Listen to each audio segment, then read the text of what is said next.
Hi everybody, today we're going to show you how to install the new Rennline ExactFit phone mount in this 991 Turbo S.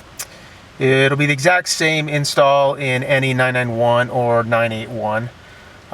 What's really unique about our kits is it's a bolt-in kit and it's specific to your model. There's other kits out there that are kind of specific, mostly universal. But the downside to those kits are that they generally clip to a interior part, which could damage your leather. It can scratch your leather, and you obviously don't want to do that. This particular kit, we have two available for the 991, 981s.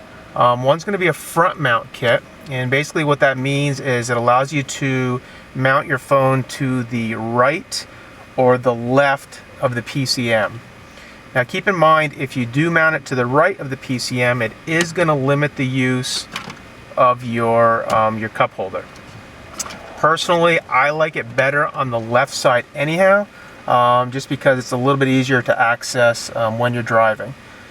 The other kit that we have mounts to the center console, and that actually will allow you to mount it in 4 locations. It'll allow you to mount it to the front right, front left, or back right, back left. So to get started, we're going to show you how to mount the upper mount that we have. So in order to do that, you got to remove, depending on what side you're going to put it on, you want to remove the leather pad. We're going to show you how to mount it on the driver's side right now.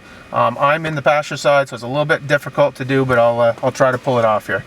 So just grab this pad and simply pop it off. Just pull it away from the center console and just pivot the front and it'll come right out.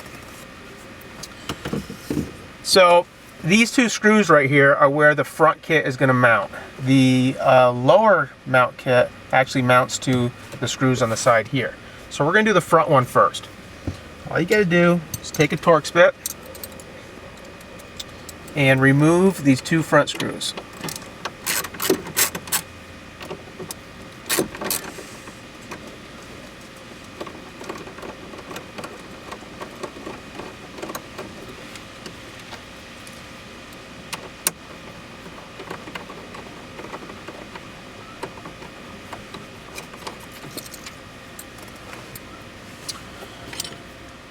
Your kit is going to come with a metal bracket, and it's going to come with a machined aluminum ball.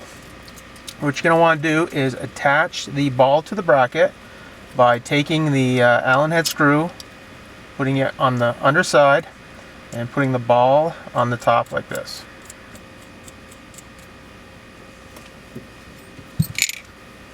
Using an Allen wrench, tighten up the ball.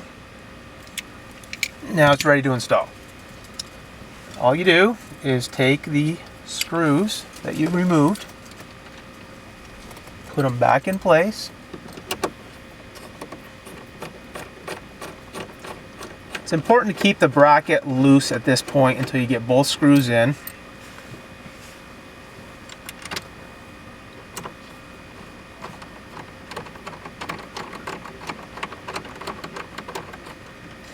Once you get them snugged up, it's important that this bracket stays tight against the PCM.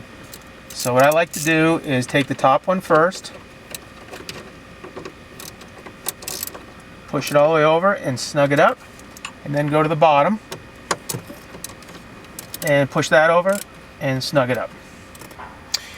Now I'm going to show you how to install the side mount bracket. So we're only going to do the front one so you get an idea how to do this, but basically there's 2 screws. I don't want to stick my head in the way here too much, but there's 1 screw here and there's 1 screw here. So all you got to do, very similar to the top one, is just take the screw out.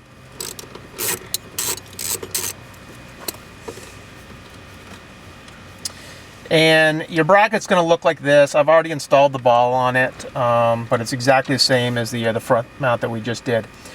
This bracket has a couple different holes on it. So you're going to want to make sure, depending on where you mount this thing, front, rear, you want to make sure you orient it the right way. And there's a little jog in here because it's clearance for the clip for your side panel. So I'm going to stick my head back in here, and this particular one, you use the front hole, and that would be the same case if you're mounting it on the right side. If you're putting it on the back, you would use the back hole. So I'm going to stick the front screw in.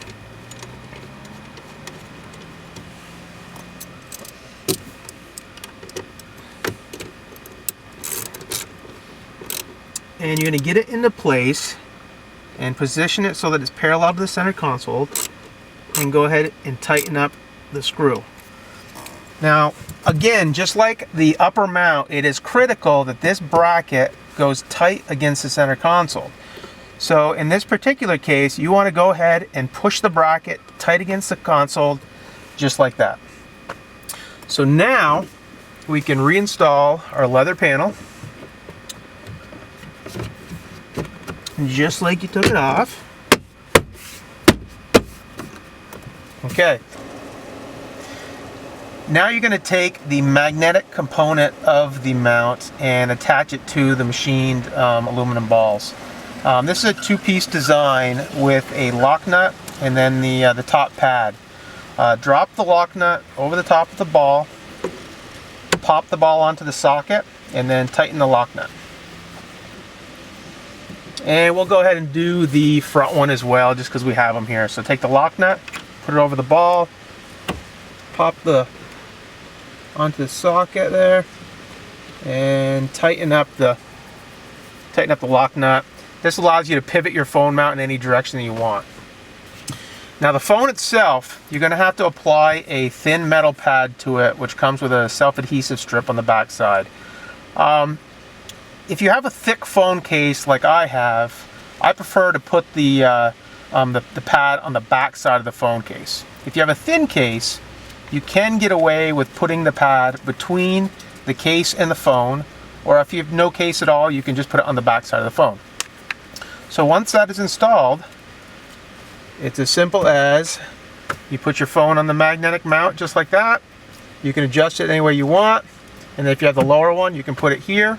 And then, like I said earlier, it can be mounted on this side, which in most cases, if you're putting it on the lower mount, you probably want it on this side. But just for installation purposes, we have mounted both of them on the left side of the car. And I hope that helps.